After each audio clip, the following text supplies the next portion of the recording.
Grandma, will you be okay? Let's pray. Grandma is fighting hard. Up until yesterday, my mother-in-law Sophia was healthy, but she suffered a heart attack and collapsed. It was Clara, Sophia's granddaughter, who lives with her at the in-laws' house, who found Sophia.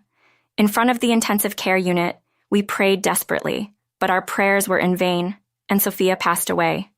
Sophia had 4 children, including my husband, but they came to the in-laws' house the morning after Sophia had passed away. Despite feeling distrustful towards them, we somehow managed to get through the funeral. A week after the funeral, just as daily life was starting to return to normal, I had sent our 2 children off to elementary school and kindergarten and was watering the flowers in the garden. The mailman came. Among the few postcards handed to me, there was a slightly thick envelope. What could this be? The address was written in familiar handwriting, and to my surprise, the sender was Sophia. I rushed inside the house, shocked. Taking a deep breath, I opened the envelope, and inside there was a letter and something else. Please read this without letting the children know. The letter began with this sentence and explained that it had been sent by a great friend of Sophia. It expressed gratitude towards me and shared her caring thoughts about the future of my children, Owen and Noel, and also Clara. Besides the letter, there was another piece of paper with a map drawn on it. I quickly contacted Clara, and we headed to the location indicated on the map. This is Sophia. She has been helping me until the very end. Clara, I've made up my mind. I'm supporting you, I said, making a strong resolution. My name is Emily. I live with my husband Art, our first-grade son Owen, and our 3-year-old daughter Noel. I got married at 32, which wasn't too late, but it took us a while to have children. I still remember how overjoyed I was when I finally became pregnant at 37. Upon becoming pregnant, I quit the company I had worked at for 15 years since graduating from college. My colleagues were sad to see me go, but as I had been leading a team and working overtime daily, I couldn't see myself continuing to work while raising a child. I wanted to cherish the time with the child who had finally come into our lives. However, I also felt like quitting work would mean being left behind by society, making it hard to make up my mind. When the kids go to kindergarten and you have some time, you could work a bit at our place. It's easier to accommodate sudden pickups since you're family, Sophia had said. It was these words from Sophia, who ran a bakery, that helped me decide to quit my job. Sophia lost her husband at a young age and raised 4 children on her own. A pro-mom, Sophia. Isn't this bread a bit too big? I'd ask. It's a hit. Eat up and work hard in the afternoon, she'd reply. She didn't sweat the small stuff, but she was more sensitive to others' feelings than anyone. When I was feeling down about not getting pregnant, she said, "Look ahead, that's right. Stop by the store before work starting tomorrow." From the next day, she began giving me sandwiches every day, knowing I had been settling for protein bars for lunch due to my busy schedule. Eat properly. Being healthy is what's important, she'd insist. She never said it outright, but she was looking out for me, trying to get my body in better condition for pregnancy. My sister-in-law, Charlie, Lana, and brother-in-law, Paul, had all married and had children early. By this time, Sophia already had 11 grandchildren. Moreover, she lived with Charlie and her 3 children, who had moved back home after a divorce. The Lana and Paul families lived nearby. Sophia, who could see her 11 grandchildren anytime she wished, must have been satisfied. Yet she cried tears of joy for my pregnancy and birth. I have always, and still do, placed my absolute trust in her. 7 years into being a housewife and with Noel starting kindergarten, I decided to work at Sophia's bakery. Sophia, listen to this. Owen broke his umbrella again on his way home. I vented to Sophia about my children breaking 2 umbrellas in a few months while doing the dishes. I was very upset, but Sophia seemed unfazed by the story. It wasn't because a friend was being mean, right? No, he said he and a friend were competing to see who could dig deeper into the ground with their umbrellas. Having a competitive spirit is good. Plus, now he knows those umbrellas aren't for digging. Seeing Sophia laugh, I couldn't help but laugh as well. Yesterday's anger and unresolved feelings faded away. A mother should have this much leeway, I thought. Being with Sophia, I keep finding points to learn from. She was my ideal of a mother. By the way, Sophia, do you have any plans for this coming Sunday?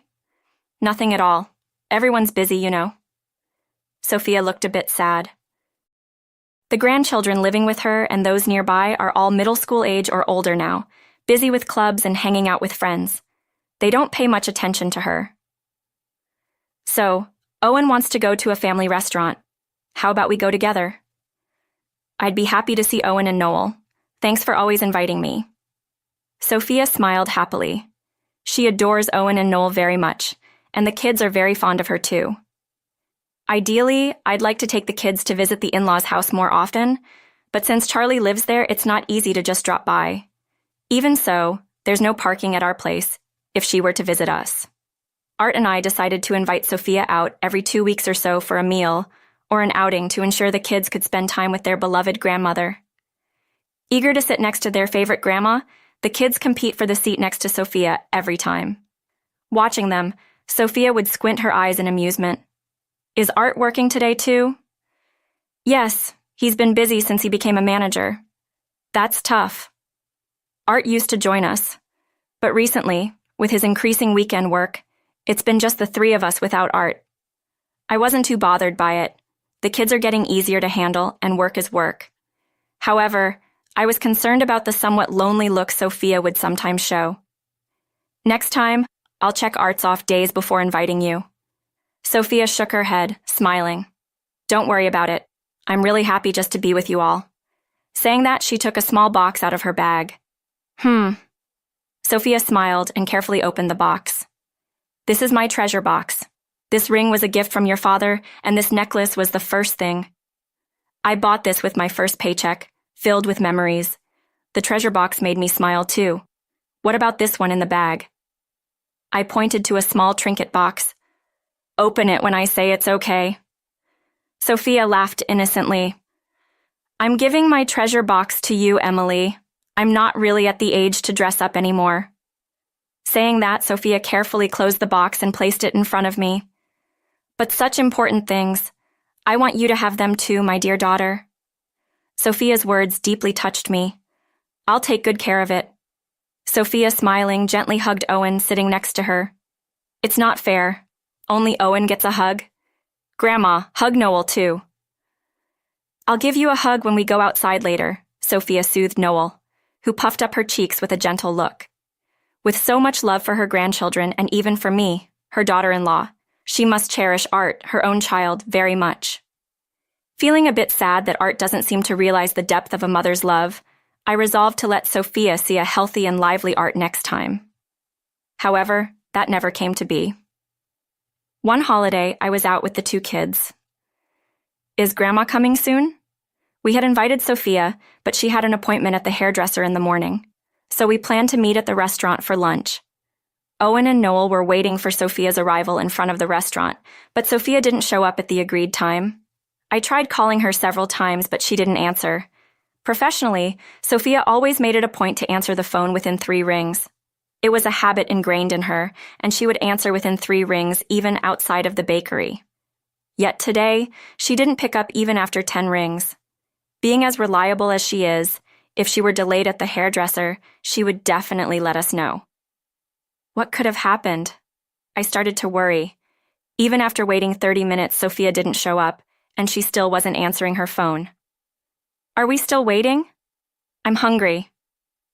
Me too. I want to eat soon. The kids were getting cranky from hunger, but I hesitated to go into the restaurant without Sophia. Have some gummies for now. Grandma will call. Let's wait a little longer for Grandma.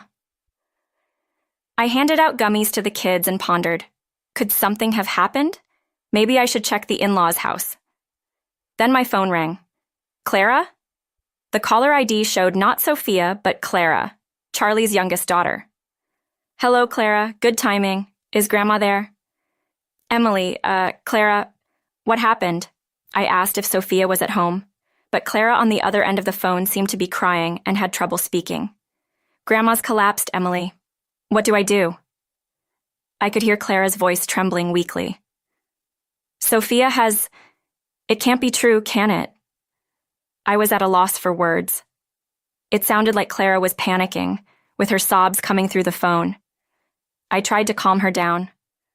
It's okay. Take a deep breath. I was honestly very shaken, but I knew as an adult I couldn't afford to panic. I gripped the shaking phone tightly. Where did Grandma collapse? At the entrance. I'll call an ambulance right away. Stay by her side. We'll be there as soon as we can. After hanging up, I immediately called for an ambulance to the in-laws' house. Is Grandma sick? The kids looked at me anxiously. It seems so. Let's go to Grandma's place now. I took the kids' hands and headed for the parking lot. On the way, I stopped by a convenience store to buy hot dogs so the hungry kids could eat something in the car. Grandma likes cheese. Saying that, Owen confidently picked up a hot dog for Sophia. I'll share this chocolate with Grandma. Noel innocently tossed some candy into the basket. Sophia, please wake up for these kids. You have to pull through, I fervently hoped. On our way to the in-laws' house, I received a call from Clara telling me Sophia was being transported to the university hospital. We rushed to the hospital. Upon arrival, Clara was sitting alone, hunched over in front of the ICU. Clara, Emily. As she looked up, tears streamed down Clara's face one after another. You did well on your own. It's okay now. I sat next to Clara and rubbed her back. After calming down a bit, Clara shared what happened when she found Sophia. Clara, a senior in high school, was supposed to go to her club activity in the morning. She returned home before noon, tried to unlock the front door, but found it already open. Feeling suspicious yet proceeding, she opened the door to find Sophia had collapsed. I'm sorry for calling out of the blue. Mom, Dylan, Mona, no one answered their phones. Emily, you were the only one I could turn to, Clara said, looking apologetic. No, thank you for calling. We had plans to meet Grandma for lunch. She didn't show up and we couldn't get in touch with her, so we were worried. But to think she had collapsed. I regretted not heading to the in-laws' house immediately when we couldn't contact her. Then hospital staff approached us. They informed us that Sophia had suffered a myocardial infarction. Her condition was critical when she was brought in, and while they were doing their best, there was no guarantee she would survive. We need to inform everyone. Clara and I attempted to contact family members, but no one answered their phones. Why isn't anyone answering at a time like this? I was frustrated that even Art was unreachable. Lately, Art had been not only working on weekends, but also coming home late on weekdays.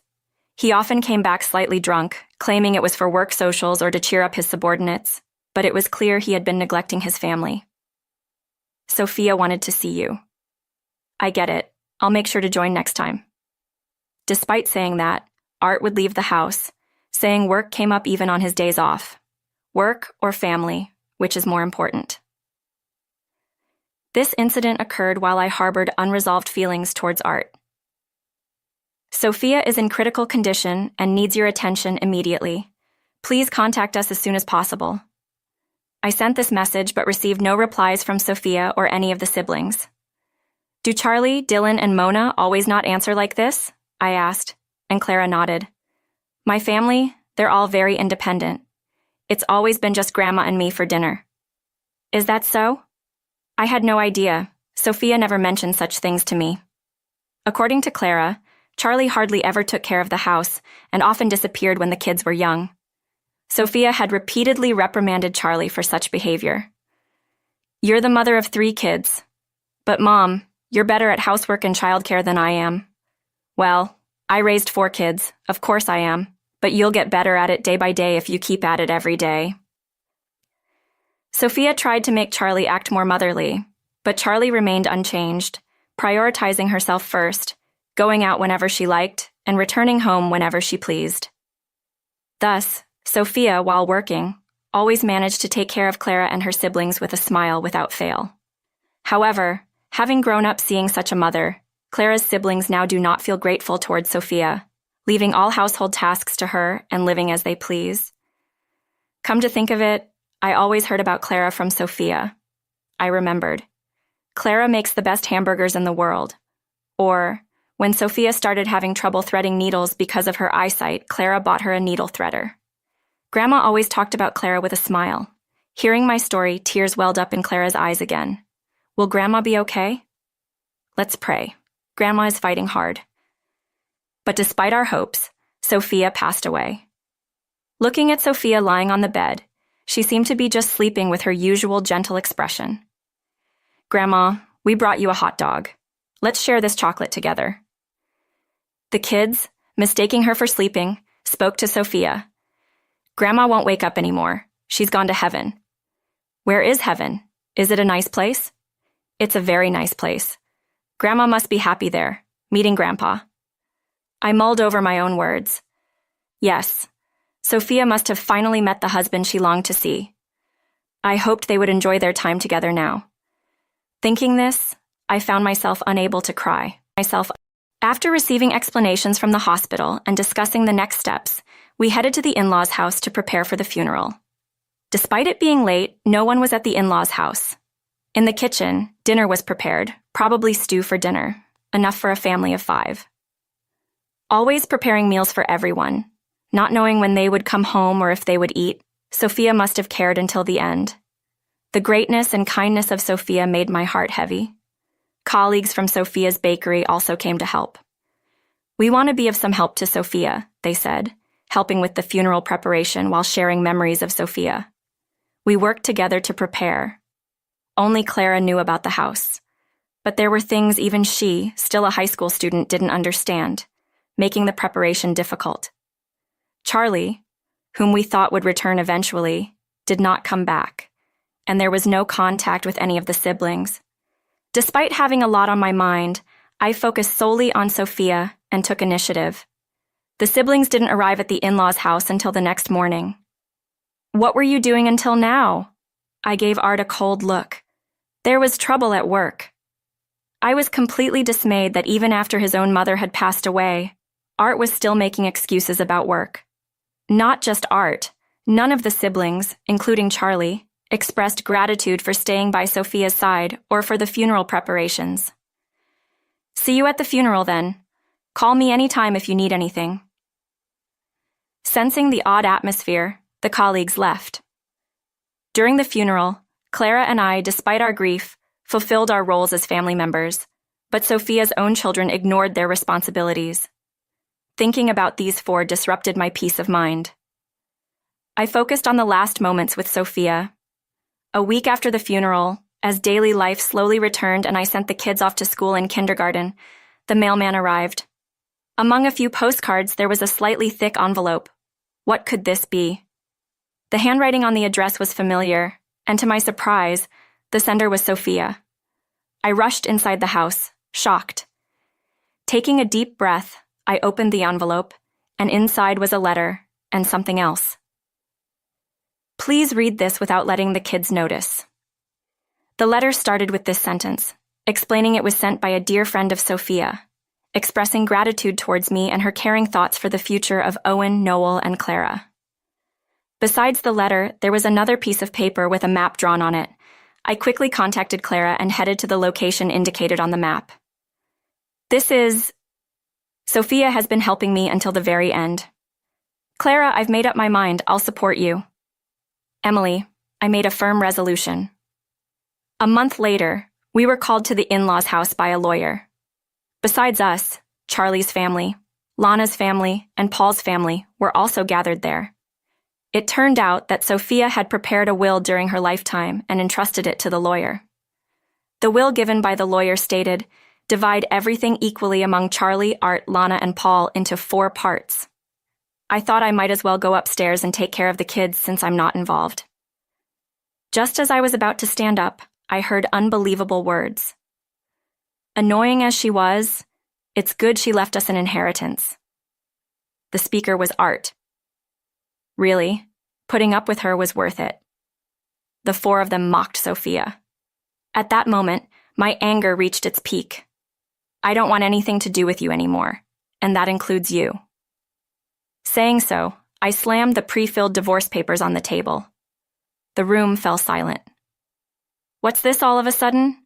It's thanks to my working that you all can live, you know. Art glared at me, but I glared back without backing down. Working late on weekends and evenings was for affairs, wasn't it? I have proof. Saying so, I spread out the infidelity investigation report on the table. Actually, the letter from Sophia included a key to a coin locker at the location marked on the map. When Clara and I opened the coin locker, we found the infidelity investigation report on Art. Sophia must have felt something was off with Art's recent work on weekends. This must be a mother's intuition. Sophia had secretly hired a detective agency to gather evidence of Art's affairs. I was really taken aback because I hadn't suspected infidelity at all. I don't need the inheritance or alimony. Just sign the divorce papers now and never involve yourself with me or the kids again. I raised my voice, not wanting to stay with someone who neglects his family any longer. Art momentarily grimaced, but then laughed. Fine by me. I'll get to use Grandma's inheritance money all by myself. Convenient. Saying so, he signed the divorce papers without hesitation. You should get that promise in writing since we have a lawyer here. Clara's voice came from the side. Right. Saying you don't want alimony now, don't want alimony, but I can see you coming back crying about it later, just like my daughter, Charlie praised Clara. Clara was trying to give me advice, but I decided to have the lawyer draft a document detailing the divorce restrictions without retorting. After finishing the discussion about the divorce, I left the in-laws' house with the kids. On my way out, I asked, the things I received from Sophia during her lifetime aren't part of the inheritance, right? Can I keep them? Like that jewelry box full of junk? Feel free to take whatever, Charlie said. The siblings, preoccupied with the inheritance, quickly dismissed me and the kids as outsiders. Then we headed straight to my parents' house. Welcome back. We've put your things in your room, they said. I had informed my parents about Sophia's infidelity, discovery, and the divorce.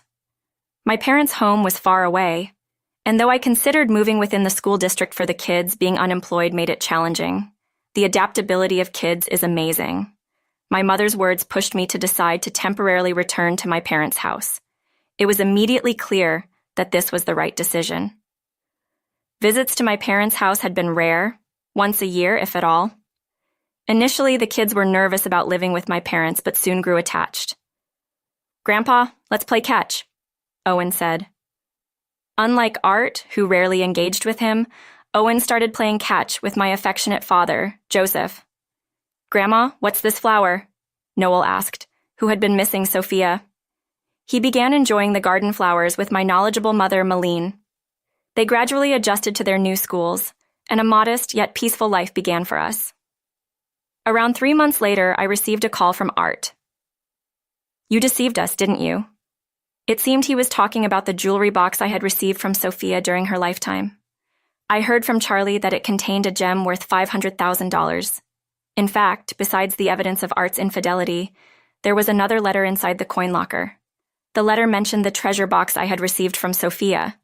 Inside the mentioned container, which Sophia had said I could open when it was okay, was an alexandrite gem valued at around $500,000. Thanks to this gem, I was able to make a swift decision to divorce Art. Apparently, Charlie had eavesdropped on my conversation with Clara about the phone and became aware of the gem's existence. That's why I asked if it was okay to keep the things Mom gave me before. That's dishonest, Art said over the phone. I could sense he was fuming with anger. No wonder they were now shouldering debts divided into 4. Aside from the inheritance, I was completely unaware of the debt. Later, Clara informed me over the phone that Sophia had incurred a $50 million debt 5 years ago for the renovation costs of her shop. Had she not purchased that gem for me, she wouldn't have had to take on such a massive debt. But this was Sophia's kindness. Grandma always appreciated how kind you were to her, Emily said. With Uncle and Aunt behaving the way they do, she was even more grateful that you became part of the family. Sophia wanted to express her gratitude to me in any way she could. Regarding the $50 million debt, she intended to work and pay it off herself. Had Art and his siblings been kinder to Sophia, she might not have left them with the debt. It was their responsibility. I hope they deeply reflect on their actions. Afterward, Art called several times, but thanks to the agreement we made during the divorce, I managed to fend him off. Not only Art, but the other siblings also tried contacting me. After I warned them that I'd consult the police if they contacted me again, the calls stopped. According to Clara, the 4 siblings finally realized they had to manage on their own. Now they are arguing over whether to sell the family home. Charlie wants to continue living in the rent-free family home, while Art and the others want to sell it to lighten the debt load. Though they seemed united in mocking Sophia, ultimately, they were people who could only think of themselves. I was truly glad to have cut ties with such people. However, I've continued to keep in touch with Clara. When she moved for college, she ended up living alone near my parents' house. Coincidentally, Owen said, "I'll help you with your homework." "Yay, I love Clara because she's so kind-hearted," Owen added.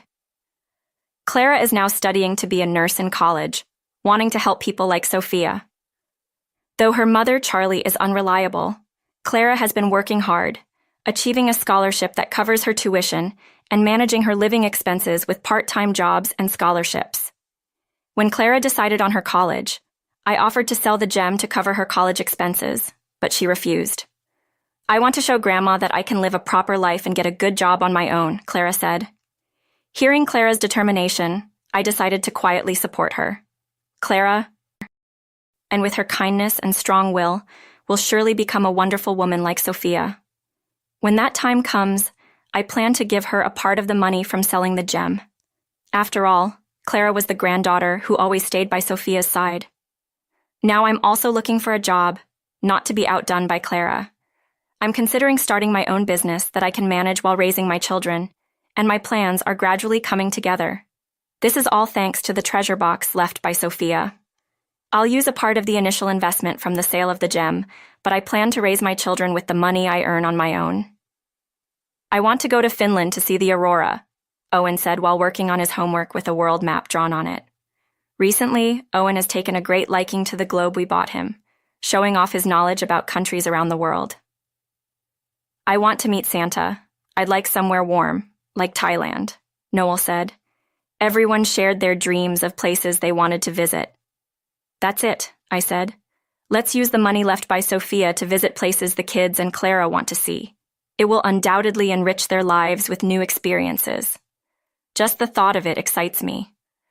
Sophia, thanks to you, we can spend our days with smiles on our faces. Please keep watching over